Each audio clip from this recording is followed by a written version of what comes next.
Hola a todos una vez más, que el Señor les continúe bendiciendo. En esta tarde quiero dirigirme a cada uno de ustedes, eh, confiando en que estamos bien en el Señor, confiando en que las misericordias y la gracia de Dios siempre ha estado sobre cada uno de nosotros. Espero cada uno de ustedes se encuentren bien.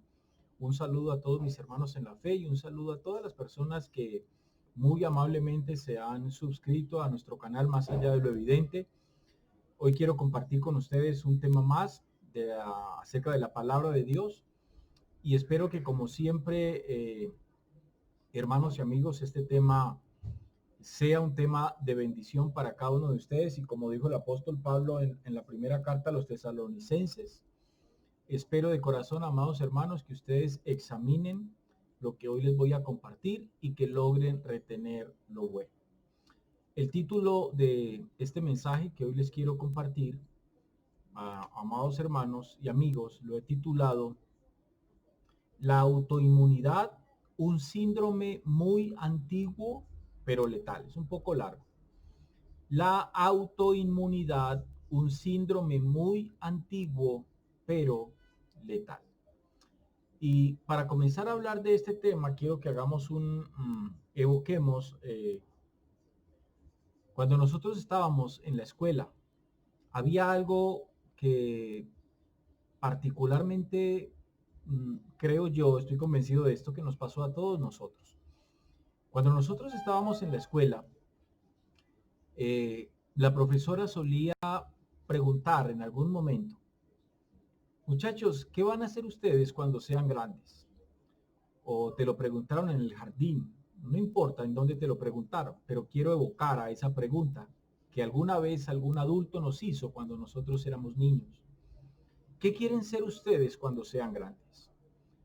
Yo estoy plenamente convencido que a esa pregunta todos respondíamos de alguna u otra manera. Unos decían, yo quiero ser policía, yo quiero ser bombero, eh, otros decían, yo quiero ser médico, las niñas decían, yo quiero ser enfermera, otras decían, yo quiero ser maestra o quiero ser profesora, eh, otros decían, con una mente quizás más amplia, ¿verdad?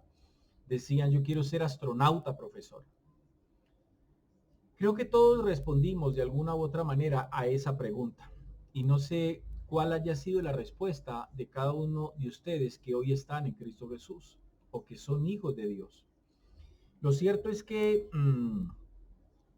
el caso fue, hermanos, que nosotros crecimos, todos crecimos y todos al crecer, quizás algunos lograron ese cometido, lograron esa intención de ser lo que decían ser desde niños.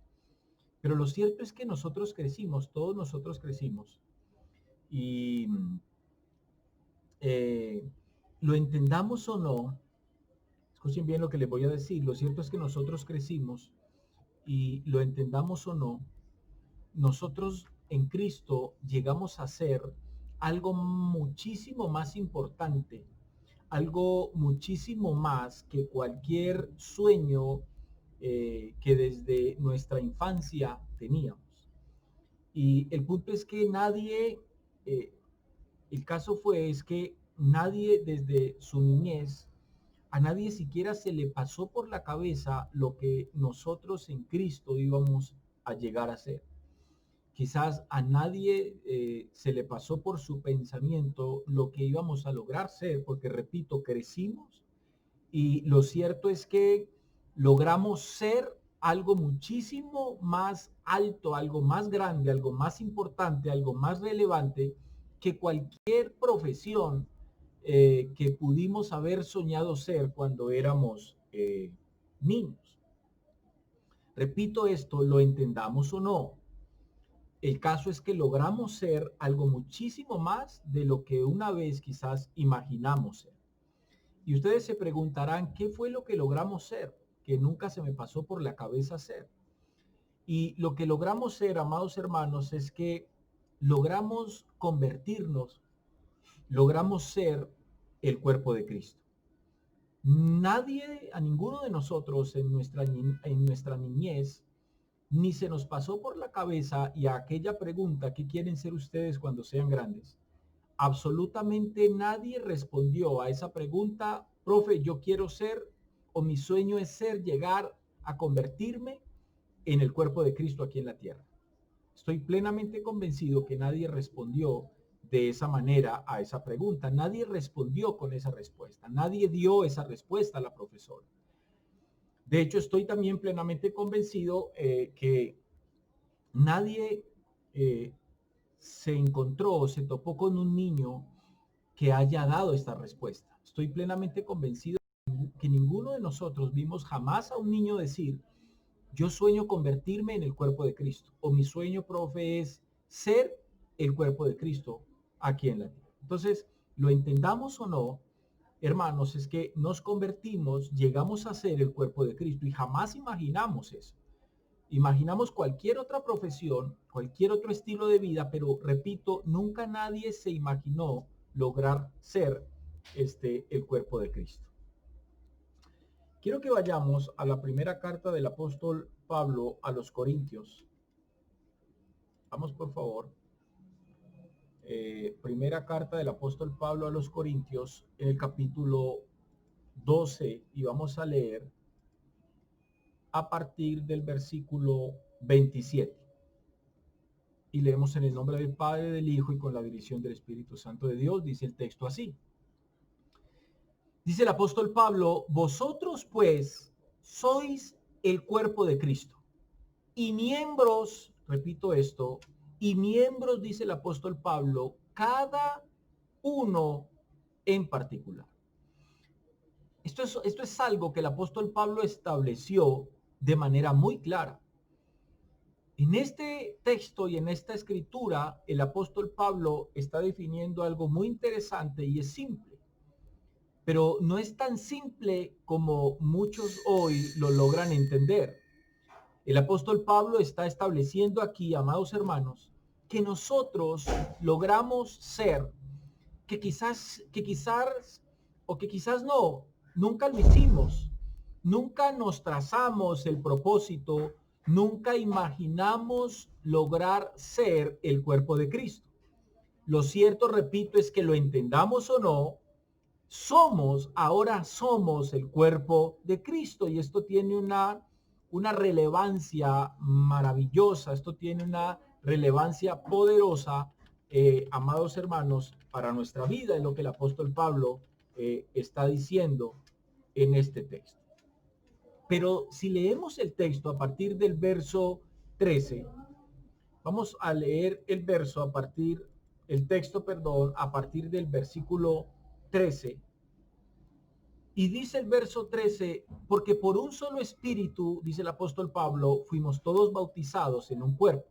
La palabra bautizar ahí implica sumergir, implica que fuimos injertados, que fuimos convertidos, sumergidos en el cuerpo de Cristo. Entonces dice, sean judíos o griegos, sean esclavos o libres, y a todos se nos dio a beber de un mismo espíritu. Además, el cuerpo no es un solo miembro, sino muchos. Yo sé que muchos de nosotros hemos leído en algún momento este texto, amados hermanos, pero yo les aseguro que no hemos logrado entender la responsabilidad que cada uno de nosotros tenemos hoy, porque el ser el cuerpo de Cristo, permítanme decirles esto, el ser el cuerpo de Cristo no solamente nos trae privilegios, sino que también conlleva responsabilidades.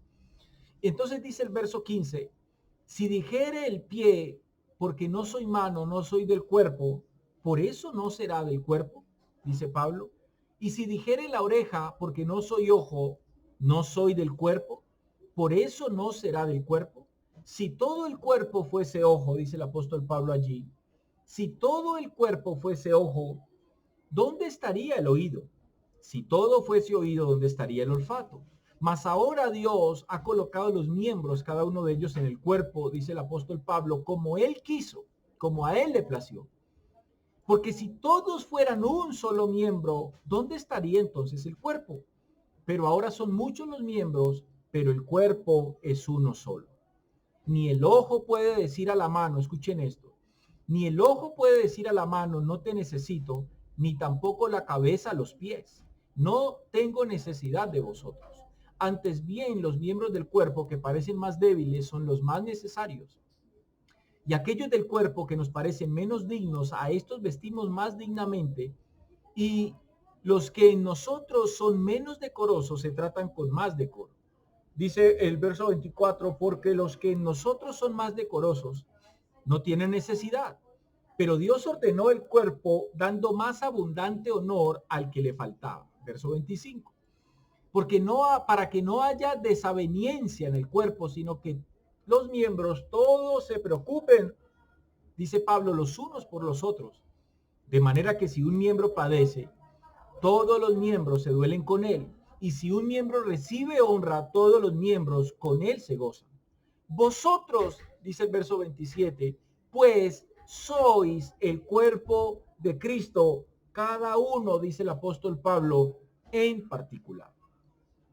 De modo que si analizamos la importancia de este texto, tenemos que entender lo maravilloso de lo que el Señor nos está iluminando a través de este texto. Tenemos que lograr entender a fondo cuál es la intención, primeramente en el corazón de Dios, la cual transmite al corazón de Pablo para que Pablo lo escriba, que es lo que conocemos como escritura inspirada por Dios. Entonces esto es importante, ¿por qué? Porque el apóstol Pablo está definiendo unos principios maravillosos que a la vez son poderosos y que funcionan dentro del cuerpo de Cristo y que nos llevan a nosotros a un entendimiento de saber la importancia y la responsabilidad, repito, que implica ser el cuerpo de Cristo. Entonces Pablo dice, el oído no puede decirle a la oreja no te necesito, ni la oreja le puede decir al oído no te necesito. Eso en palabras sencillas, contextuales, está haciendo referencia obviamente al cuerpo de Cristo, que es la iglesia. Entonces, en ese contexto sería aplicativo o sería aplicable decirlo de una manera distinta, como lo voy a hacer. Un ejemplo. En ese contexto, nadie dentro del cuerpo de Cristo, que es la iglesia, es más importante que el otro. El diácono que se para en la entrada de la congregación para recibir al cuerpo de Cristo no es más importante que el predicador que enseña, en este caso el pastor, o un líder, o cualquier tipo de persona que esté encargada del mensaje de la predicación aquella noche o aquella mañana. No es más importante. El pastor o el líder no le puede decir al diácono, como tampoco le puede decir al hermano que hace el aseo en la congregación, tú no eres más, tú eres menos importante. El pastor no le puede decir al hermano que hace el aseo, yo soy más importante que tú dentro de la iglesia, dentro del cuerpo de Cristo, dentro del gobierno del cuerpo de Cristo, dentro de la manifestación del cuerpo de Cristo aquí en la tierra, que se hace a través de la iglesia misma. Entonces, ni el predicador, ni el pastor podría decirle a ese hermano encargado del aseo que él es más importante porque él tiene a cargo la predicación del evangelio, porque es tan importante el que predica la palabra de Dios, el que transmite la enseñanza, como el hermano que con un trapo limpia cada silla, los baños y cada lugar de nuestra congregación, del lugar donde se congrega el cuerpo de Cristo, que es la iglesia. Entonces, este texto es muy importante porque nos lleva a nosotros a entender, nos lleva a nosotros, a cada uno de nosotros, iglesia, nos lleva a cuestionarnos la importancia de lograr entender, repito, lo que este texto está diciendo. Porque este texto habla, amados hermanos, de lo que nosotros somos. Y es importante entender lo que nosotros somos en Cristo. En otras palabras, no estamos conectados a Jesús solamente como nuestra cabeza. También estamos unidos los unos a los otros. El hecho es que dice el apóstol Pablo que no podemos estar conectados a Cristo, no podemos estar conectados a Él sin estar unidos a nuestros hermanos en Cristo.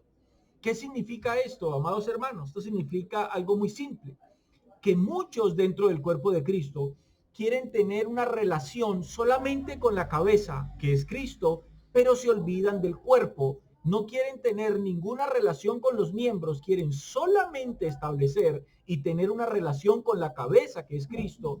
Y el punto, amados hermanos, es que esto bíblicamente no funciona.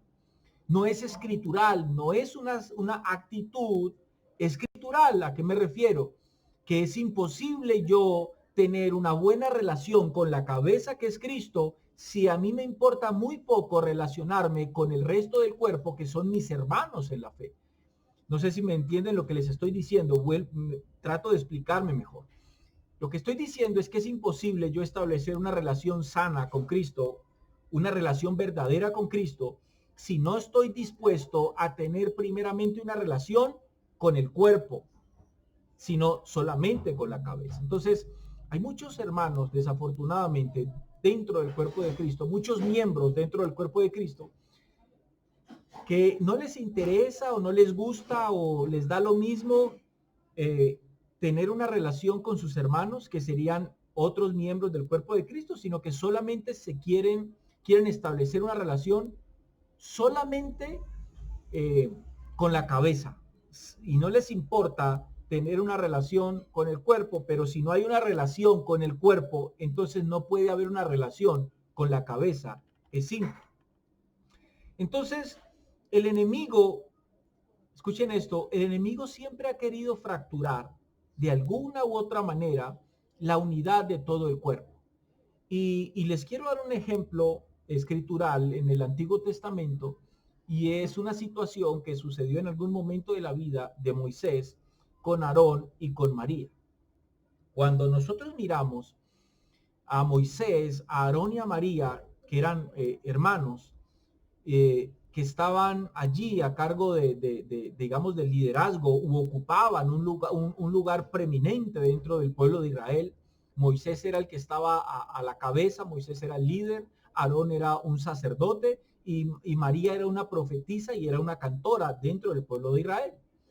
Entonces, si analizamos esta relación familiar, pudiésemos entonces establecer un punto interesante, y es que María, Aarón y Moisés, o Moisés, Aarón y María mejor, eran un cuerpo dentro de otro cuerpo que era el pueblo de Israel. Entonces, cuando vamos al texto, vamos por favor, vamos al libro de los Números, capítulo 12, Números, capítulo 12, vamos a leer desde el verso 1, dice el texto. Escuchen esto.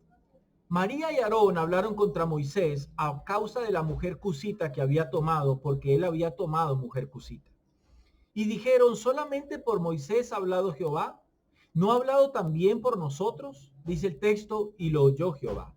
Y aquel varón Moisés era muy manso más que todos los hombres que había sobre la tierra. Luego dijo Jehová a Moisés, a Aarón y a María, salid vosotros tres al tabernáculo de reunión, y salieron ellos tres. Entonces Jehová descendió en la columna de la nube, dice el texto, y se puso a la puerta del tabernáculo.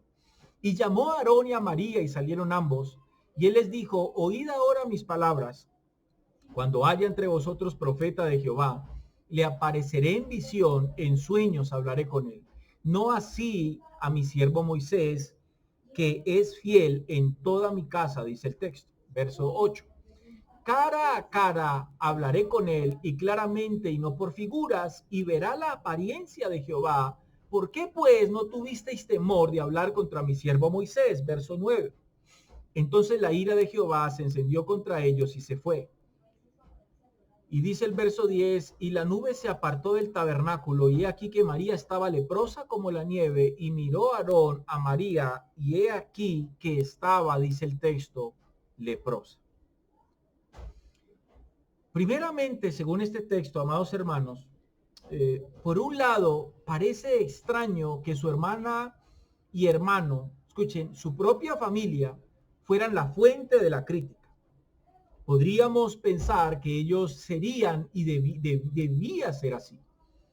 Se suponía que Aarón y María, por el hecho de ser familia de Moisés, entonces podríamos pensar que ellos serían el mayor apoyo para Moisés. Sin embargo, no es inusual para un profeta o para un hombre de Dios el no tener honor en su propio pueblo. Ellos eran un cuerpo.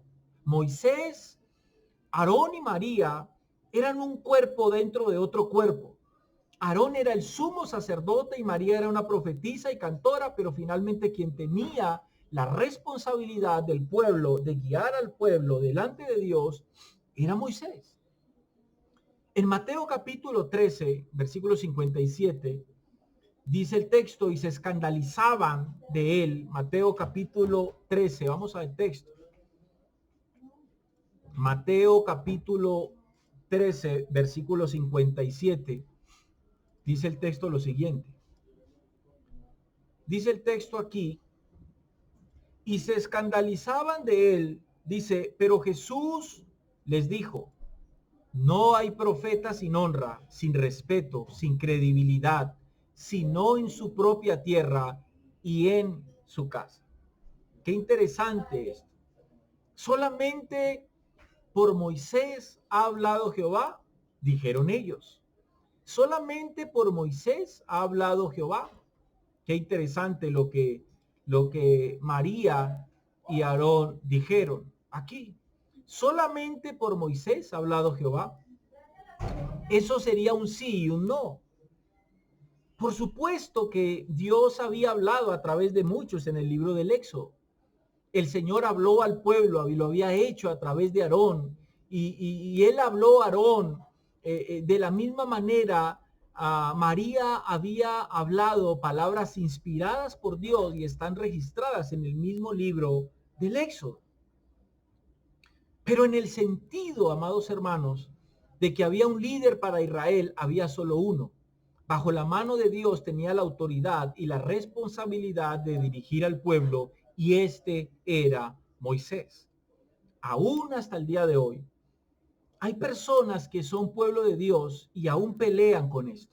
No están de acuerdo con los hombres que Dios ha puesto en autoridad. No están todavía de acuerdo con Dios y están y hacen parte de la iglesia y no están todavía de acuerdo con Dios por los hombres que Dios puso enfrente.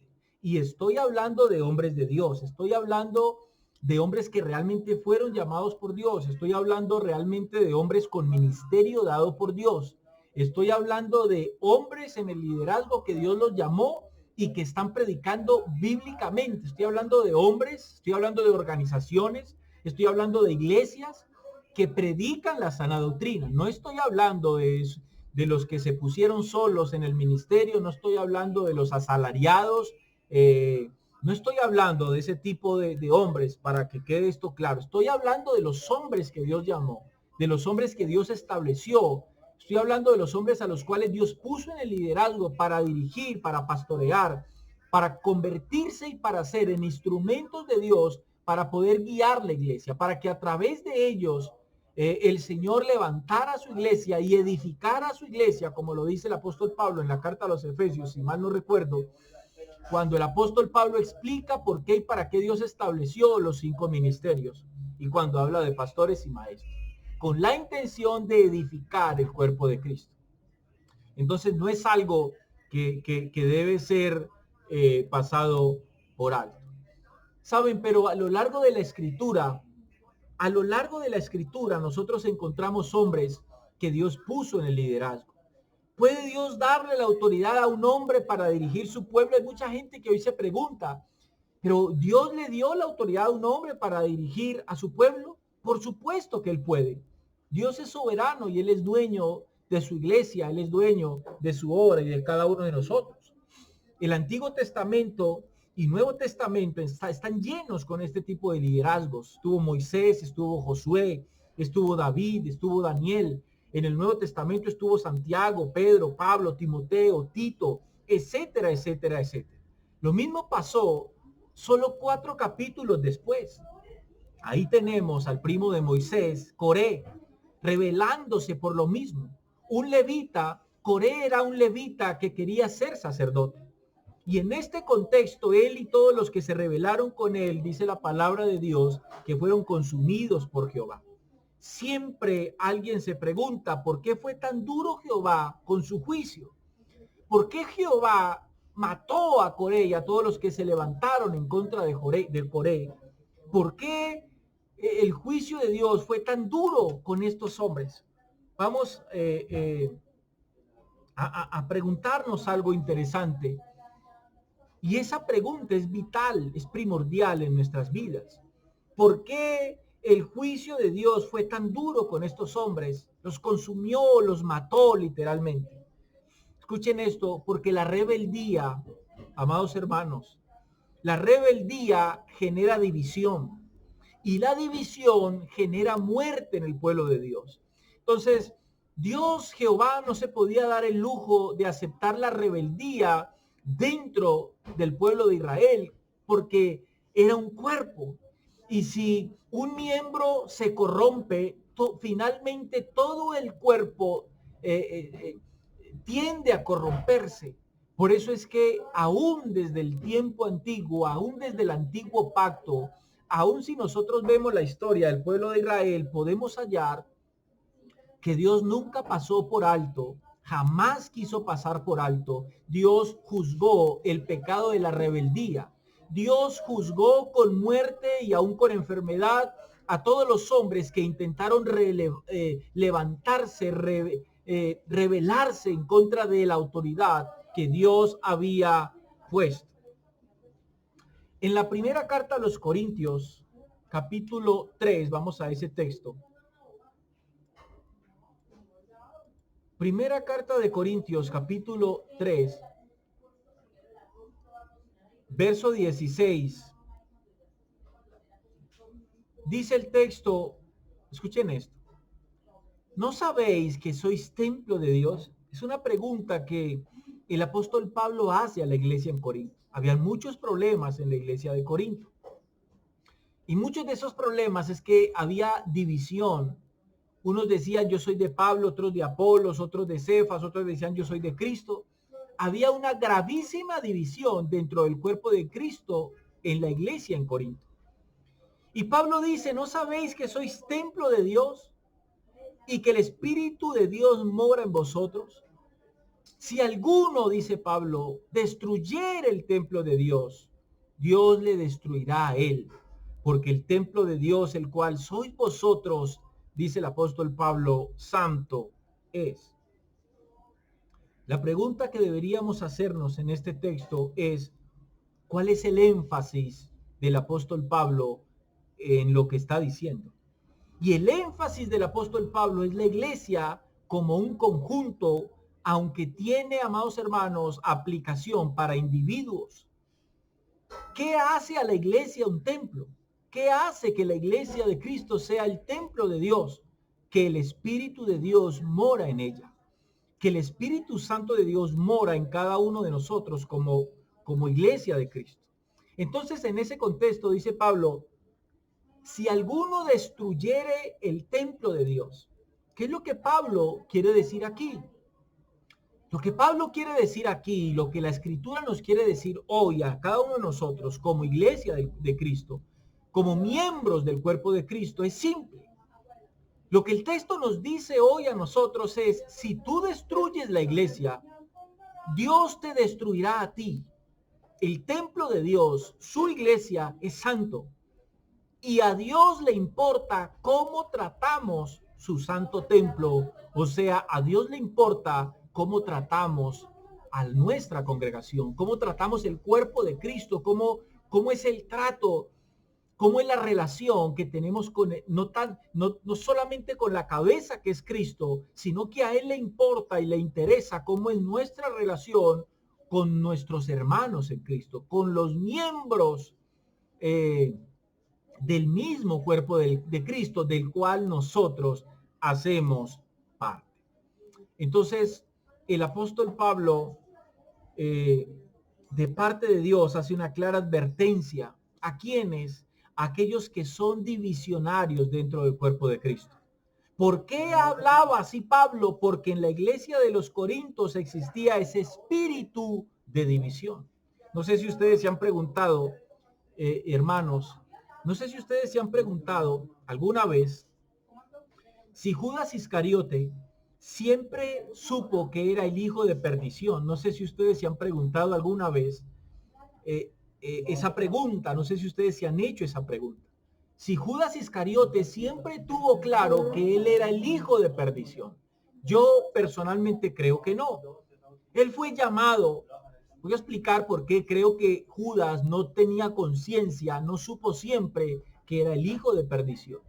Judas fue llamado, Judas fue investido de poder y fue puesto en un lugar de privilegio. Aún así, poco a poco, según la historia de Judas, aún así, poco a poco, Satanás fue minando su corazón hasta el día en que Satanás logró entrar en él. Por eso no creo que Judas, desde el mismo momento en que fue llamado, Judas tenía claro que él era el hijo de perdición. Y hacernos esta pregunta es muy importante para nuestras vidas hoy, amados hermanos, por una simple razón. Porque así como le sucedió a Judas, que Judas nunca supo o no supo desde el principio que él era el hijo de perdición, sugiere que Judas al comienzo pensaba que era un hombre de Dios, porque había sido llamado por Jesús, había sido investido del mismo poder con el que Jesús invistió a todos, había sido usado con milagros, señales y prodigios. Dios había puesto el mismo poder que puso en los 11, lo había puesto en Judas como apóstol. Entonces, dudo muchísimo que Judas hubiera tenido conciencia o que siempre haya sabido que él era el hijo de perdición. Y hacernos esta pregunta es muy importante, amados hermanos, porque nos tiene que llevar a nosotros a una conciencia. Y el punto al cual hago referencia es, podemos ser alguno de los que hoy hacemos parte del cuerpo de Cristo, una especie de hijo de perdición sin darnos cuenta. ¿A qué me refiero? Me refiero a nuestros actos, me refiero a nuestras actitudes dentro del cuerpo de Cristo. En la primera carta a los Corintios, capítulo 1, versículo 10, dice el apóstol Pablo lo siguiente, y vayamos a ese texto. Primera de Corintios, capítulo 1, en el verso 10, dice el texto: os ruego, pues, hermanos, por el nombre de nuestro Señor Jesucristo, que habléis todos una misma cosa. Escuchen esto.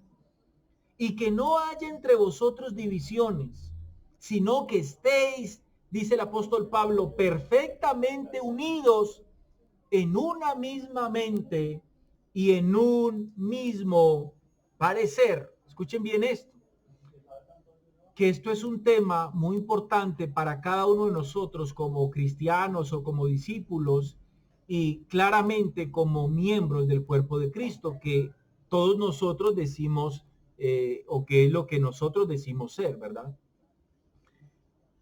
Que no haya, dice el apóstol Pablo, entre vosotros divisiones. Escuchen bien esto. La antigua palabra griega para divisiones es chismata y significa romper o rasgar. Entonces, la petición de Pablo es que paren de rasgarse unos a otros, rompiendo así el cuerpo de Cristo. ¿A qué estaba haciendo referencia el apóstol Pablo? Al mismo problema que vive hoy la iglesia de Cristo, el cuerpo de Cristo en este tiempo, en este contexto. Noten algo interesante. Todos los problemas dentro de la iglesia, piensen en cualquier problema, el que se le venga a ustedes a la cabeza en este momento. Noten, todos los problemas dentro de la iglesia como cuerpo de Cristo siempre tienen una raíz. ¿Saben cuál es esa raíz? La división. Porque hay problemas, conflictos, bochinches, murmuraciones dentro del cuerpo de Cristo, porque dentro del cuerpo de Cristo hay división. Porque en muchas iglesias locales hay división. De allí es que surgen todos y cada uno de los problemas, repito, dentro del cuerpo de Cristo. La primera virtud, amados hermanos, de un andar digno del llamamiento de Dios es guardar la unidad del Espíritu en el cuerpo de Cristo. Sabe, el diablo siempre ha buscado la misma estrategia contra la iglesia de Cristo. Dividir y aislar. Dividir y aislar es la estrategia que el enemigo siempre ha usado en contra de la obra de Dios. Y volvemos al punto o al ejemplo de Moisés. ¿Cómo quería atacar Dios la obra de Moisés? ¿Cómo quería atacar Dios la obra que Dios estaba haciendo en el pueblo de Israel? ¿Cómo la quería atacar? Dividiendo la familia de Moisés. ¿Cómo Satanás quería atacar la obra de Jehová en el pueblo de Israel? Dividiendo a aquellos que estaban en eminencia, dividiendo a aquellos que estaban al gobierno, en el liderazgo del pueblo. Por eso es que Aarón y María se levantaron en contra de la autoridad que era Moisés. Porque esa ha sido la estrategia antigua, es la mejor estrategia, y repito, la más antigua que Satanás tiene en contra de la obra de Dios. Lo intentó muchísimas veces con el pueblo de Israel. No le funcionó con María y Aarón, pero luego lo intentó con Coré, que era primo de Moisés. Y esa ha sido la historia de cómo Satanás ha intentado estorbar, truncar, poner tropiezo a la obra que Dios quería hacer en el pueblo de Israel. Ahora, en el contexto en el cual estamos viviendo como pueblo de Dios, como iglesia, sigue haciendo lo mismo. Satanás quiere traer división y quiere aislar la iglesia. Y el problema es que mientras tú permanezcas en esa división, tú que eres miembro de Cristo, miembro del cuerpo de Cristo, el problema es que cuando ustedes se dejan aislar, cuando ustedes se dejan dividir, cuando ustedes acceden a las artimañas de Satanás, mientras ustedes permanezcan fuera del grupo, ustedes van a estar vulnerables. Hay gente que dice, yo no necesito congregarme. Hay gente que dice, yo no necesito de un pastor, mi pastor es Cristo. ¿Sabe? Ese pensamiento es diabólico. Ese pensamiento es satánico, es oscuro. No viene de Dios. Nosotros, cada uno necesitamos una autoridad terrenal. Cada uno Dios lo estableció con un propósito. Si un pastor, un ser humano con llamado a pastor, no fuese importante para el cuerpo de Cristo, que es la iglesia, amados hermanos, pues simplemente Jesús no hubiera establecido estos llamados, Jesús no hubiera establecido este ministerio pastoral. Claro que nuestro pastor es Cristo, pero Cristo nos pastorea a nosotros a través de un hombre que Él llamó. Y cuando yo me levanto en contra de esa autoridad, yo no me estoy levantando en contra de un hombre, me estoy levantando en contra del cuerpo de Cristo. Yo como miembro del cuerpo de Cristo estoy atacando al mismo cuerpo de Cristo. Y eso es lo que Satanás quiere, y tristemente ha destruido a muchas iglesias locales. Muchas congregaciones locales han cerrado, muchas congregaciones se han dispersado y se han destruido a causa de este tipo de problemas dentro del cuerpo de Cristo. Todos tenemos maneras de pensar. Esto es una realidad dentro del cuerpo de Cristo y quiero que me presten atención aquí. Todos tenemos maneras de pensar. Todos tenemos diferentes gustos. Todos tenemos diferentes maneras de pensar. Todos tenemos diferentes gustos y preferencias. ¿Saben? Pero el enemigo aprovecha esa dificultad, esa falencia, esa debilidad aún dentro del cuerpo de Cristo. Porque Pablo dice, no puede haber división dentro del cuerpo de Cristo porque somos un solo cuerpo. A pesar de que somos diferentes miembros, el punto es que somos un solo cuerpo, y el apóstol Pablo hace referencia a esto, amados hermanos. Por eso es que tristemente les voy a dar un ejemplo. Dentro del cuerpo de Cristo, que es la iglesia, hay gente que dice, a mí me gusta cómo predica él, o a mí me gusta más cómo predica este, a mí me gusta más cómo predica este, a mí me gusta más cómo este canta, a mí me gusta más cómo este hermano ministra, etcétera, etcétera, etcétera. ¿Sabe? Pero el enemigo usa esto, iglesia de Dios, para sembrar en ti pensamientos de división. Por eso es que mucha gente desafortunadamente se ha desviado aún del cristianismo, se ha desviado de la fe, se ha desviado del evangelio por este tipo de pensamientos. Muchos, porque no les gusta cómo su pastor o el hermano predica, terminan escuchando a herejes que que para ellos tienen una mejor manera de predicación, pero lo que les están predicando no es la palabra de Dios, no es verdaderamente la Biblia, no hay una exposición de la palabra de Dios en ese contexto. Entonces, no puede haber una unidad dentro del cuerpo de Cristo. No puede haber unidad si cada quien le da prioridad a su propio pensamiento. Escuchen bien esto. Es importante, iglesia, es imperante, es relevante entender que lo más importante no es lo que uno piensa, sino lo que Cristo piensa. Nadie más es cabeza dentro del cuerpo de Cristo, sino Cristo mismo. Entonces, de allí que todos nosotros finalmente tenemos que llevar nuestros pensamientos cautivos, como dice el apóstol Pablo, a la obediencia a Cristo. Entonces, el cuerpo de Cristo no es, la iglesia no es no es el cuerpo de Cristo, en el cuerpo de Cristo no puede haber democracia. El cuerpo de Cristo es teocrático. Quien tiene la máxima autoridad es Dios. Y a quien Dios le habla y a quien Dios, o por medio de quien Dios dirige la iglesia, es a través del pastor y a través del liderazgo de los ancianos de la misma congregación. Entonces esto es importante entenderlo, porque la palabra división claramente lo dice. Escuchen bien esto. División. ¿Qué significa? Dos visiones. Eso es lo que significa la palabra división.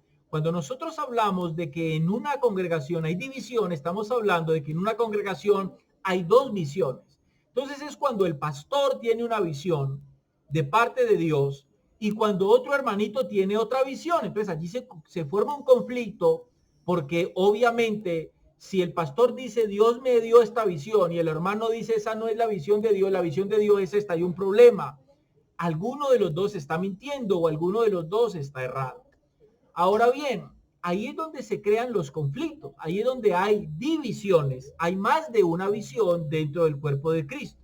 Ahora, pueden haber dos visiones, puede haber una división o puede haber tres visiones. La respuesta es no. Siempre tiene que haber, o debe de existir una sola visión. Cuando todos avanzamos en la misma dirección, amados hermanos, es que logramos llegar a un propósito. Miremos un texto que al ser mal interpretado es bastante peligroso. Ojo aquí con lo que les voy a exponer. Efesios capítulo 4, versículo 1 al 3. Efesios capítulo 4, versículo 1 al 3, dice el texto. Dice, yo pues, preso en el Señor, dice el apóstol Pablo, os ruego que andéis como es digno de la vocación con que fuisteis llamados. Con toda humildad y mansedumbre, dice Pablo, soportándoos con paciencia los unos a los otros en amor. Solícitos, dice Pablo, en guardar la unidad del espíritu en el vínculo de la paz. Solícitos en guardar la unidad del espíritu, dice el apóstol Pablo allí, en el vínculo de la paz. ¿Qué está diciendo Pablo aquí? Es relevante y es muy importante, amados hermanos, entender qué es lo que el apóstol Pablo está diciendo aquí en el verso 2 y en el verso 3. ¿Qué es lo que tenemos que soportar según el apóstol Pablo? ¿A qué es lo que el apóstol Pablo hace referencia cuando dice que nos soportemos con paciencia los unos a los otros? ¿Qué es lo que tenemos que soportar en nuestro hermano? ¿Qué es lo que tenemos que soportarnos entre hermanos? Las diferentes formas de pensar en el evangelio. Eso es lo que muchos creen. Muchos dentro del cuerpo de Cristo creen que lo que tenemos que soportar dentro del cuerpo de Cristo es que unos piensen de una manera y otros piensen de otra manera. Ahora, ¿es a eso a lo que el apóstol Pablo está haciendo referencia? ¿Es en verdad eso lo que el apóstol Pablo está diciendo? Pablo está diciendo en ese texto, si unos están de acuerdo con el evangelio que hemos predicado, es correcto, cada uno tiene su manera de pensar, soporten los hermanos que no están de acuerdo con el evangelio. ¿Es eso lo que el apóstol Pablo está diciendo? Pues para llegar a una conclusión bíblica, porque no es lo que yo piense, Entonces vayamos a otro texto que está en la carta a los Romanos, capítulo 16. Romanos capítulo 16 y vamos a leer el verso 17 y 18. Y dice el verso 17 al verso 18, dice, mas os ruego, hermanos, que os fijéis, pongan cuidado, dice Pablo, miren, pongan atención, que os fijéis en los que causan divisiones. ¿Quiénes eran los que causan divisiones? Los que salen con el cuento que es que yo no estoy de acuerdo con el pastor, que él predica unas cosas bien, otras cosas las predica mal. Y el problema es cuando este tipo de murmuraciones y de comentarios comienzan a regarse dentro del cuerpo de Cristo, que es la iglesia. Entonces dice que os fijéis en los que causan divisiones y tropiezos en contra de la doctrina que vosotros habéis aprendido y que os apartéis de ellos. Pablo es explícito y es muy claro. Porque tales personas, dice Pablo, no sirven a nuestro Señor Jesucristo, sino a sus propios vientres. Y con suaves palabras y lisonjas, dice Pablo, engañan los corazones de los ingenuos. Entonces dice Pablo, tengamos cuidado de lo que somos y entendamos esto que somos, amados hermanos. ¿Qué es lo que somos, iglesia? Somos un cuerpo, pero no somos cualquier cuerpo. Somos el cuerpo de Cristo.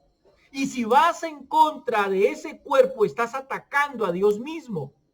Muchos en la iglesia hoy dicen, mi pastor es Jesús. No necesito de un hombre pastor. Y eso les hace creer que son muy espirituales.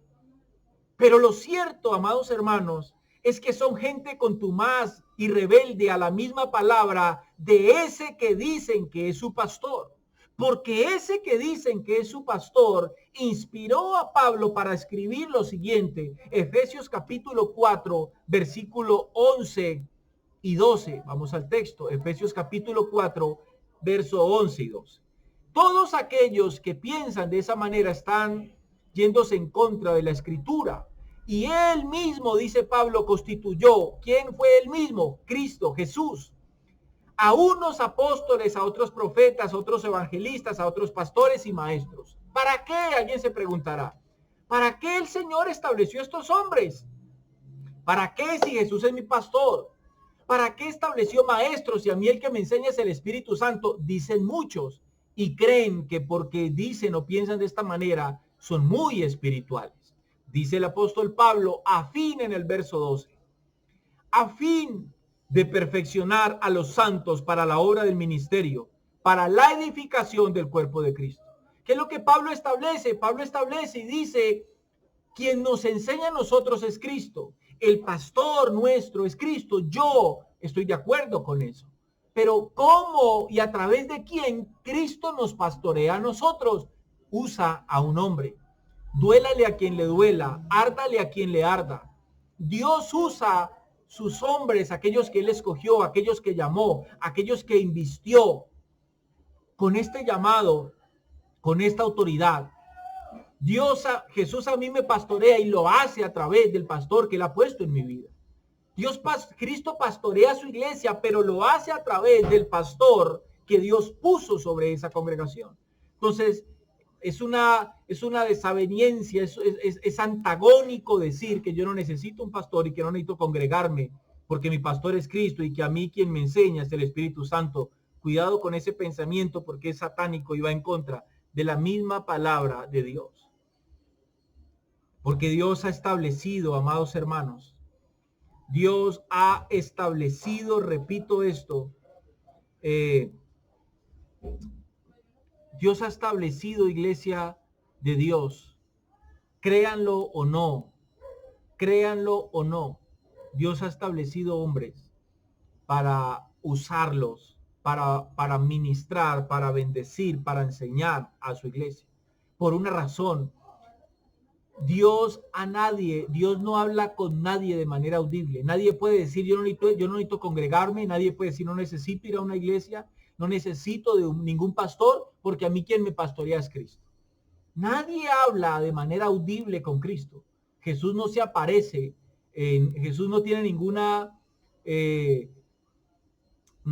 reunión con ninguno dentro de su cuerpo para disipularlo, para enseñarle. Lo hace a través de los hombres que él estableció y que él llamó. Entonces es un pensamiento antagónico y va en contra, repito, de la palabra de Dios.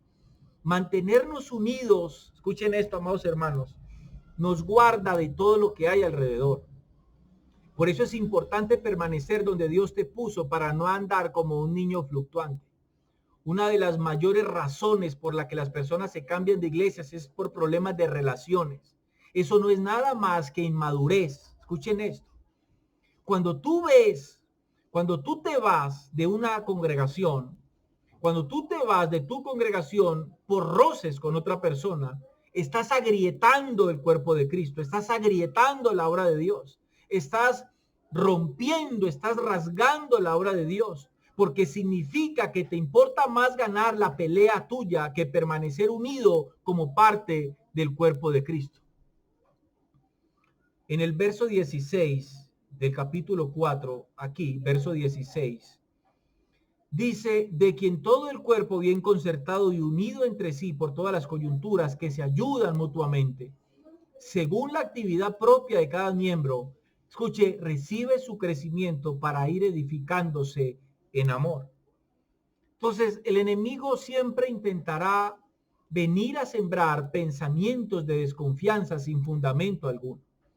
Algunas personas llegan a creer que sus pastores o líderes no tienen la disposición de ayudarlos.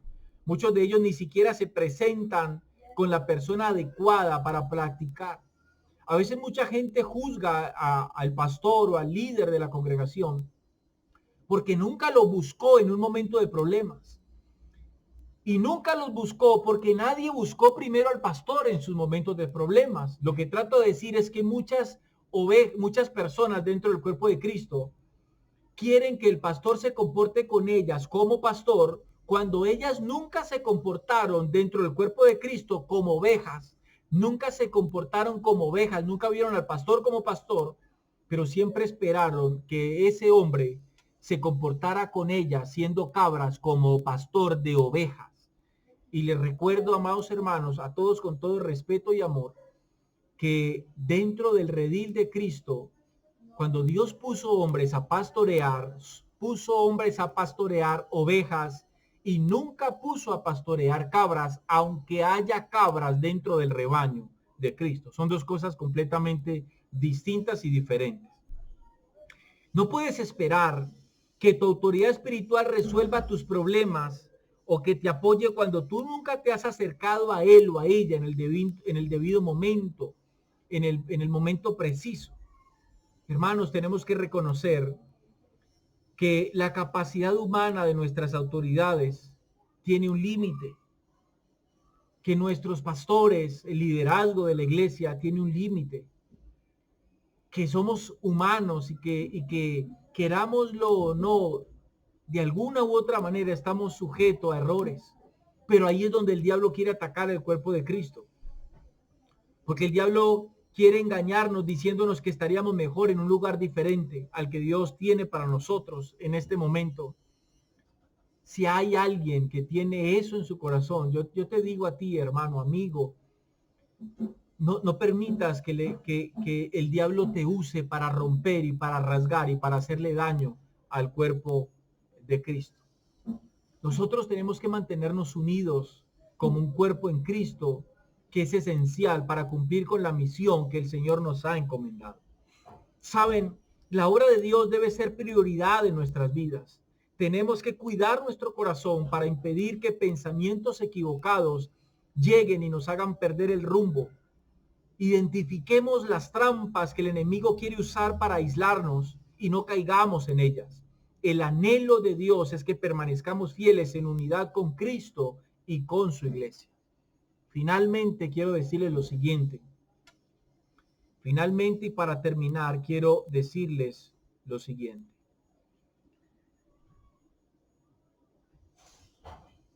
Traigamos ahora a memoria el título de esta reflexión o de este mensaje, como ustedes lo quieran ver. Finalmente, tengan cuidado con ese síndrome de autoinmunidad. ¿Sabe qué es el síndrome de autoinmunidad? es una enfermedad que hace que el sistema inmunológico del cuerpo ataque al propio cuerpo. Entonces, no caigamos en este error. Recordemos que cuando ustedes atacan al pastor, cuando ustedes atacan al líder, cuando ustedes atacan al mismo hermano, no estamos atacando a hombres. Hagamos conciencia que estamos atacando el cuerpo de Cristo. Que si el pastor se equivocó, que si el líder se equivocó, que si el hermano se equivocó, lleguémonos a ellos con respeto y con amor. No estoy diciendo que un pastor no se puede equivocar. No estoy diciendo que un líder no se puede equivocar. Lo que estoy diciendo es que si eso sucede dentro del cuerpo de Cristo, la solución no es romper ni rasgar el cuerpo de Cristo. La solución no es murmurar. La solución no es criticar. La solución no es llevarle la contraria al pastor. La solución es llegar a consenso, sentarnos a hablar. Si en algo no estamos de acuerdo, tenemos que tener el fundamento bíblico para exponer que hay un error en lo que se está enseñando o en lo que se está predicando, pero la cuestión no es que yo pienso o es que yo creo. Entonces termino con esto. Hagan esa reflexión a todos los miembros del cuerpo de Cristo, les digo. Cuando nos atacamos entre nosotros mismos, no estamos atacando a un hombre, estamos atacando el cuerpo de Cristo. Entonces no permitamos que esta enfermedad autoinmune se adentre, infecte el cuerpo de Cristo. No permitamos que la autoinmunidad, que es una enfermedad que hace que el sistema inmune del cuerpo ataque al mismo cuerpo, nos pase a nosotros como cuerpo de Cristo. No permitamos eso. No caigamos en el error de permitir que el enemigo nos use a nosotros para atacar al mismo cuerpo de Cristo. Amémonos entrañablemente. Busquemos todos los días la unidad del cuerpo de Cristo, que repito, somos cada uno de nosotros. Espero que esta reflexión o que esta enseñanza, amados hermanos, haya sido de bendición para cada uno de ustedes y que continuemos adelante con el llamado que Dios ha hecho a nuestras vidas. Que el Señor les continúe bendiciendo una vez más y, como siempre lo digo, hasta una próxima oportunidad. Dios les continúe bendiciendo a todos.